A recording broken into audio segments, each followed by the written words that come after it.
फसल ऋण माफी योजना के जो हितग्राही लोग हैं वो सभी सम्मानित हमारे किसान साथियों, आज का कार्यक्रम बहुत जल्दी में तय हुआ है। उसके बाद भी आप सब जिस तरह से यहाँ पर आशीर्वाद देने के लिए उपस्थित हैं, हम मंचासीन सभी अतिथियों का हम नाम नहीं ले रहे, पीछे की तरफ नाम सबका जानते हैं, पर नाम हम सबका उल्लेख नहीं कर रहे। सामने भी जो सारे लोग बैठे हैं सबको हम एक एक जन को जानते हैं। आप सभी का हम इस किसान कर्ज माफी के कार्यक्रम में सबका हम अभिनंदन करते हैं, आप सबका स्वागत करते हैं। ये जो किसान कर्ज माफी का पूरे प्रदेश में कई जिलों में जाने का मौका मिला। कल भी हम सोन कक्ष में थे मुख्यमंत्री जी के साथ, अभी परसों सिगरौली जिले में थे। तो हमारी पार्टी ने चुनाव के पहले हमारे नेता आदरणीय राहुल गांधी जी मंदसौर की चुनावी सभा में किसान की बहुत बड़ी रैली थी, वहां ऐलान किया था कि हमारी सरकार बनेगी तो हम 10 दिन के अंदर कर्ज माफी करेंगे। और हमारे मुख्यमंत्री जी ने शपथ लेते ही, सरकार बनते ही 10 दिन भी नहीं, 10 घंटे भी नहीं, बल्कि 1 घंटे के अंदर सबसे पहले जो काम किया, किसानों के 2 लाख तक के कर्ज माफी पर साइन करके आदेश जारी किया। इसी तरह 51,000 रुपए कन्या विवाह के लिए, ये दोनों आदेश एक ही दिन हुए थे। और तीसरा हुआ था हमारा जो पुलिस के अधिकारी कर्मचारी हैं, इनको कभी छुट्टी नहीं मिलती थी, तो सप्ताह में 1 दिन इनको छुट्टी। ये 3 आदेश एक ही दिन जारी किया था, तीनों आदेश। और ये शपथ लेते सबसे पहला ये काम किया है। और हम ये कह सकते हैं कि हमारी पार्टी, हमारी सरकार ने वचन पत्र जो बनाया था, वचन पत्र में जिन जिन बिंदुओं का उल्लेख है उस पे एक एक करके काम करना शुरू कर दिया है। उदाहरण के लिए जैसे आज यहाँ पर गौशाला का भी भूमि पूजन कराया गया। पूरे मध्य प्रदेश में 1000 गौशाला बनाने का स्थान चिन्हित कर लिया सभी अधिकारियों ने। सभी विभाग के 5 विभागों के अधिकारी कर्मचारियों को मिला के एक मॉनिटरिंग कमेटी बनाई गई है, खंड स्तरीय भी, जिला स्तरीय भी। ये जो गौशाला बने, इस गौशाला का सही ढंग से क्रियान्वयन भी होना चाहिए। आज लिलवार ग्राम पंचायत में बनने वाली 30 लाख की गौशाला का भूमि पूजन भी हुआ है। और इसी तरह एक एक करके हर ग्राम पंचायत में गौशाला बनाने का मध्य प्रदेश शासन का ये वचन पत्र में है, और इसको हम लोग करके बताएंगे। बस जगह का अभाव है, कई पंचायतों में जगह है और कई जगह नहीं है। फिर भी हम सबकी कोशिश है कि हम ज्यादातर जगह जितनी भी आवश्यकता होगी ये काम करके देंगे, क्योंकि आवारा पशुओं से हमारी फसल का काफी नुकसान हो रहा है। दूसरी तरफ हमारी जो गौ माता है कई बार ट्रक की चपेट में आ जाती है, तो कई बार अनाथ जैसे घूमती रहती है। एक तरफ पिछली सरकार हम यही देखते थे, कई बार बड़ा बजरंग दल वाले लोग इकट्ठा हो जाते थे, बड़ा रैली निकालते थे, पर इनसे अगर पूछो कि कितनी गौ माताओं की सेवा की है, कितनी गौ माता की रक्षा कर रहे हो, कितनी पाल के रखे हो, तो कहीं पता रहता नहीं चलेगा। पर आपस में लड़ाई भिड़ाने का काम जरूर करते थे।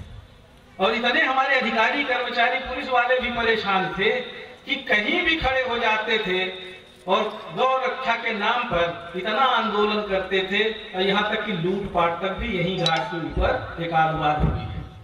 तो इस तरह के काम पिछली सरकारों में बहुत हुआ है, और हमारी सरकार, हमारी पार्टी ने जो कहा वो एक एक काम हम लोग कर रहे हैं। इसी तरह हमारा विधवा पेंशन, विकलांगता पेंशन, वृद्धा पेंशन, विधवा प्रत्येकता, सामाजिक सुरक्षा पेंशन में भी हमारी पार्टी के वचन पत्र में है कि हम 1000 रुपए इनको पेंशन देंगे। अभी तो 1000 हम लोग नहीं कर पाए हैं, पर 600 रुपए, 300 रुपए जिनको मिलता था वो 600 रुपए अप्रैल महीने से उनको पेंशन मिलना शुरू हो जाएगी। ये भी निर्णय हो गया है। तो हम लोग जो भी बोले हैं, जिन बिंदुओं पे भी चर्चा हुई है, नौजवानों को, बेरोजगारों को रोजगार देने के लिए हमारे माननीय मुख्यमंत्री जी ने बड़ा स्पष्ट निर्देशित किया है कि स्थानीय नौजवानों को 70% रोजगार मिलना चाहिए। जैसे सिंगरौली में बहुत सारे उद्योग हैं। परसों ही हम लोगों की बैठक थी, बड़ा स्पष्ट हमने बोला है अधिकारियों को कि आप समीक्षा करिए, सभी जगह का डाटा मंगाइए, सीधी सिंगरौली जिले के स्थानीय जो नौजवान हैं इनको 70% रोजगार मिलना चाहिए, और अधिकारियों ने भी बोला है, और इसकी हम लोग समीक्षा करें। तो हम लोगों का ये प्रयास है कि ज्यादा से ज्यादा स्थानीय लोगों का, और खासकर जो मजदूर हैं, किसान हैं, नौजवान हैं, माता बहन हैं, इनको न्याय मिलना चाहिए, इनके काम होनी चाहिए। एक बात जरूर हम अधिकारी कर्मचारियों से निवेदन करेंगे, जनपद सीओ, एसडीएम साहब हैं, अन्य विभागों के भी अधिकारी कर्मचारी हैं, जो योजना जिनके लिए आती है उसको उसका लाभ मिलना चाहिए। जब उसको लाभ नहीं मिलता, किसान है या माता बहन है, विधवा विकलांग है, अगर पात्र है, 100% पात्र है, उसके बाद भी भटकते हुए नजर आते हैं, तब जरूर थोड़ा सा गलत लगता है, बुरा लगता है, अन्यथा लगता है कि अगर पात्र व्यक्ति भटक रहा है वो ठीक नहीं है। उदाहरण के लिए अभी हम आए, 15-20 मिनट हम अपने गांव में रुके थे। भौरव गांव की सजमानी ग्राम पंचायत की 2 विधवा हमको मिली। एक 14 वर्ष से विधवा है, उसको विधवा पेंशन आज तक नहीं मिलता, और एक और 5-6 साल से विधवा, दोनों आदिवासी हैं। ऐसे काम अगर नहीं होंगे तो फिर ठीक नहीं होगा। ये ऐसे काम चाहे सरपंच हो, सेक्रेटरी हो, रोजगार सहायक हो, चाहे जनपद में बैठे हुए अधिकारी कर्मचारी हैं, इनको सबको ध्यान देने की जरूरत है। विधवा, विकलांग, वृद्ध, परित्यक्ता अगर 100% पात्र हैं, उसके बाद भी पेंशन जैसी योजना का सही ढंग से क्रियान्वयन नहीं हो, इसमें कहीं ना कहीं पे लगता है कि मंशा ठीक नहीं है। तो हमारा आप सबसे आग्रह है अधिकारी कर्मचारियों से कि योजनाएं तो बहुत सारी संचालित हैं, किसानों के लिए बहुत सारी योजनाएं संचालित हैं, और कई बार योजनाओं का जब प्रेजेंटेशन होता है तो ऐसा लगता है कि इतना बढ़िया योजना संचालित है। जब गाँव में पता करें कि कोई किसान मेला लगा था क्या, किसानों के लिए कोई खाद बीज या उनको और उत्कृष्ट खेती करने के लिए कोई प्रशिक्षण का कार्यक्रम आयोजित किया गया क्या, तो पता चलता है कि नहीं, हमको तो मालूम ही नहीं है, आए ही नहीं कोई। तो मेरा आग्रह है, हमारी आपसे कोई किसी से दुश्मनी नहीं है। हो सकता है कि नाराजगी में किसी के लिए कुछ लिख पढ़ दिया हो, आप आदत में सुधार कर लीजिए, हम वापस कर लेंगे। हमने कई लोगों को वापस भी किया है, अभी हमने कई लोग कर दिया था, आए मिले बोले हम अच्छे से काम करेंगे, हम अपनी आदत में सुधार करेंगे, जो कमी होगी वो ठीक करेंगे, तो हमने उनके लिए फिर माफ भी किया, क्योंकि काम भी हमें आपसे ही लेना है। कोई दूसरा आएगा तो कोई अलग से कोई उसकी बनावट नहीं होगी। बस आप लोग अपनी अपनी आदतों में सुधार कर लीजिए, क्योंकि प्राथमिकताएं सरकार की बदल जाती हैं, और हमारी सरकार की प्राथमिकता है कि गरीब, किसान, नौजवान, मजदूर, कोई भी किसी भी जात बिरादरी का हो, अगर कोई योजना का वो पात्र है तो पात्र हितग्राही को उसका लाभ मिलना चाहिए, वो भटकते हुए नहीं मिलना चाहिए। ये बड़ा स्पष्ट नजरिया है। इसमें कोई, चाहे हमारे पुलिस वाले हों, अगर कोई अपराधी है, अपराधी प्रवृत्ति का है, तो उसको डर होना चाहिए, पर सामान्य व्यक्ति को थाने में जाने में डर नहीं होना चाहिए, पुलिस वालों से हाथ मिलाने में डर नहीं होना चाहिए। ऐसे होना चाहिए, इस तरह की आवश्यकता है। तो इस तरह का वातावरण आप तैयार करेंगे, और हम उन सब किसानों को बधाई देते हैं कि जिन्होंने अपना ऋण समय सीमा पे चुकता कर दिया, उनके लिए भी हमारी सरकार ने प्रावधान किया है कि हम उनको प्रशस्ति पत्र भी देंगे, और अगर जो पैसा जमा कर दिया है उनके पैसे भी वापस किए जाएंगे, और उनको हम सम्मान पत्र भी देंगे। हम ऐसे किसानों का भी अभिनंदन कर रहे हैं कि ऐसे किसान, क्योंकि जब तक हमारी खेती किसानी उन्नत खेती नहीं होगी, हमारा किसान खुशहाल नहीं होगा, तब तक हमारे प्रदेश का विकास नहीं हो सकता है। ये बड़ा स्पष्ट नजरिया है हमारे माननीय नेता राहुल गांधी जी का, आदरणीय मुख्यमंत्री कमलनाथ जी का, आदरणीय नेता दिग्विजय सिंह जी का, सिंधिया जी का बड़ा स्पष्ट नजरिया है कि हमारे प्रदेश का अगर किसान खुशहाल नहीं होगा, उसके हम बड़े बड़े उद्योगपतियों को तो पिछली सरकार ने करोड़ों रुपए, केंद्र की प्रदेश की सरकार ने करोड़ों रुपए बिजली का बिल माफ कर दिया, बड़े बड़े उद्योग का सेटलमेंट करा दिया, उनके बड़े बड़े कर्जा माफ कर दिया, पर किसानों को जेल में डालने का काम किया था पिछली सरकार ने। बिजली के बिल में डाला था जेल में, कई लोग लोक अदालत की नोटिस ले लेके घूमते थे। और जब चुनाव नजदीक आया था तो सरल संबल योजना का तो फिर चला था मामला। तो ये चुनाव वाला काम हमारी सरकार, हमारी पार्टी नहीं करती है। जब जहां भी रहे, अगर आप देखेंगे राजीव गांधी विद्युतीकरण योजना लागू किया था, हर टोले मजरे में विद्युतीकरण का काम किसी ने शुरू किया था? कांग्रेस सरकार ने। जब हमारी दिल्ली में मनमोहन सिंह की और सोनिया गांधी की सरकार थी, राष्ट्रीय खाद्य सुरक्षा अधिनियम, 1 रुपए 2 रुपए किलो अनाज जो यहाँ पे हमारे पूर्व मुख्यमंत्री जी अपना प्रचारित करके बताते थे, ये भी हमारी योजना है, इनका कुछ नहीं है। वो राष्ट्रीय खाद्य सुरक्षा अधिनियम कानून बनाया, उसके बाद भी बहुत सारे पात्र लोग जो 100% पात्र हैं, आज भी उनका कूपन जनरेट नहीं हो रहा है। इसके लिए भी हम लोगों ने बात की है कि जिनका कूपन जनरेट नहीं हो रहा है, जनपद सीओ साहब हमको सूची अवेलेबल करा दी, ये कहाँ किस लेवल पे ये पेंडिंग है। ये हमारे खाद्य सुरक्षा वाले अधिकारी हैं क्या? खाद्यान्न वाले है कोई? नहीं, नहीं। आपने बताया तो मुझको जानकारी है, कौन है यहाँ पे? ठीक है, उनकी हम व्यवस्था बनाएंगे। पर जो भी पात्र लोग हैं, उनको पात्रता सूची में अगर नाम है, ऐसे लोगों को चिन्हित करके उनको खाद्यान्न मिलना चाहिए। ये सब चीजें ठीक नहीं है। बहुत सारे लोग हम देखते हैं कि 100% पात्र है, उसके बाद भी भटक रहे हैं। और जो भी ऐसे दोषी अधिकारी कर्मचारी हैं जो अपनी जिम्मेदारी का सही ढंग से निर्वहन नहीं करते, उनके बारे में धीरे से हमको हमारे जो आदरणीय जनप्रतिनिधि साथी है, पार्टी के कार्यकर्ता या आम जन, कोई भी धीरे से हमको लिख के बता दिया करो। जब भी हम आते जाते हैं कि फला जगह फला इतना घूस ले रहा है, फला इतनी गड़बड़ी कर रहा है, आप बताइए। हमारा बड़ा स्पष्ट नजरिया है, भ्रष्टाचार में बिल्कुल बर्दाश्त नहीं करेंगे। लोगों के काम होना चाहिए। राजस्व के मामले में भी कई बार हम देखते हैं कि पटवारी लोग घुमाते रहते हैं, छोटा छोटा काम, जायज काम, बरसाना, नामांकन, बंटवारा का, जो 100% पात्र है, जो उचित है, जायज है, उसके बाद भी कई बार जो है ना लोग भटकते रहते हैं। ये सब अच्छी बात नहीं है। और मुझे पूरा विश्वास है कि यहाँ के हमारे जो अधिकारी कर्मचारी हैं, इस पे तत्काल व्यवस्था बनाएंगे। कोई भी इस तरह की शिकायत नहीं मिलनी चाहिए। एक और बात हम बताना चाहते हैं, बिजली बिल हाफ।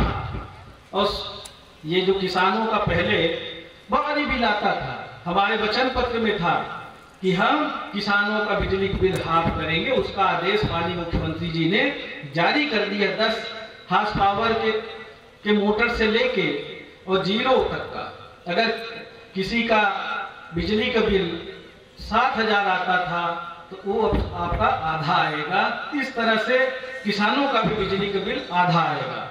और आपका 100 यूनिट तक गरीबों का बिजली का बिल, गरीब हम समझते हैं कि इसमें 70% 80% लोग सब कवर होते हैं। 100 यूनिट तक महीने में अगर आप बिजली उपयोग करेंगे तो सिर्फ 100 रुपए बिल आएगा। इसका भी हमारी सरकार ने आदेश जारी कर दिया है।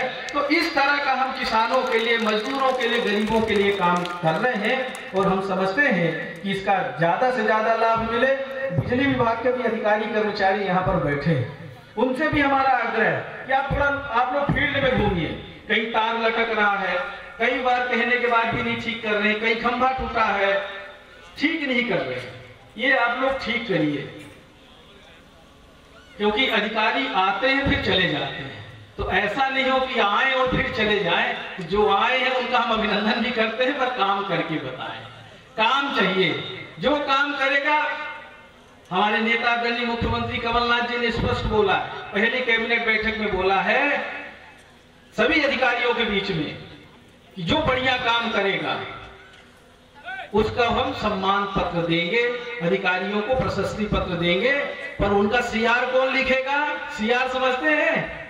उनका जो क्या बोलते हैं, लेखा जोखा। लेखा जोखा ये जो जनता बैठी है ना, जिसने हमको बनाया है, और हम सब चाहे अधिकारी कर्मचारी हो और चाहे मंत्री मिनिस्टर विधायक हो जनप्रतिनिधि हो, हम सारे लोग आप लोगों के लिए बने। और आप लोगों ने अगर कह दिया कि फला व्यक्ति अच्छा है, फला अधिकारी अच्छा है, तो उसका हम सम्मान देंगे। करेंगे।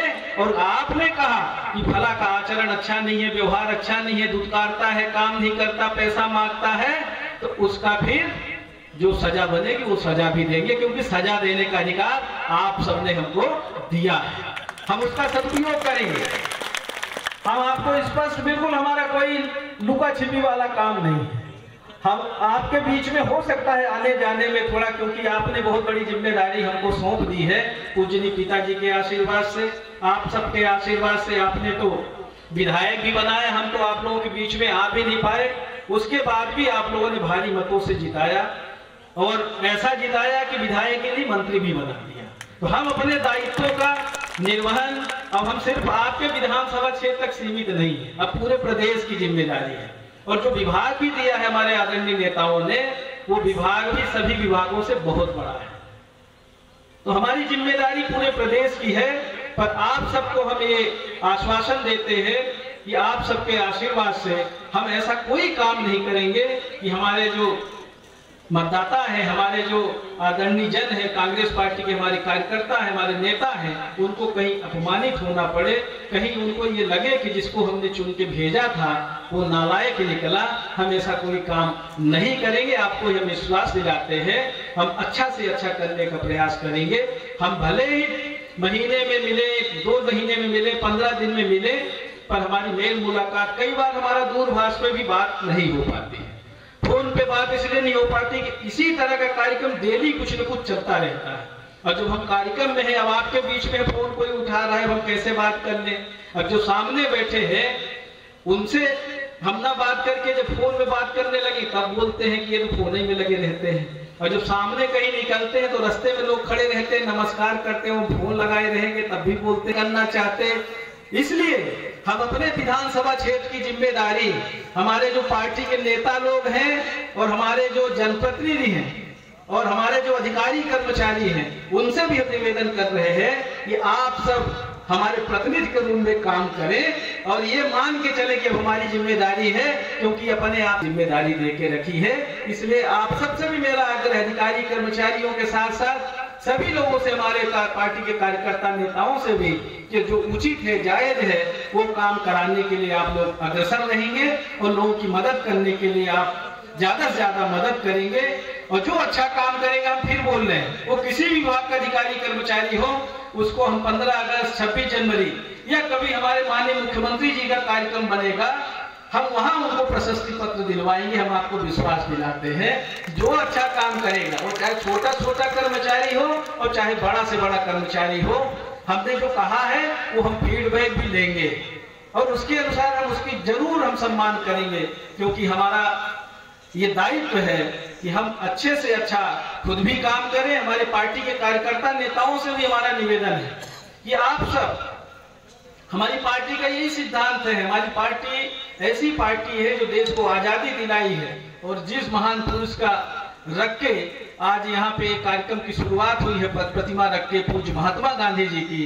एक ऐसे महान संत है, एक ऐसे महान संत है कि जिन्होंने सिर्फ एक लाठी, बदन पे कोई कपड़ा नहीं, और उसके बाद विश्व में पूजे जाते हैं।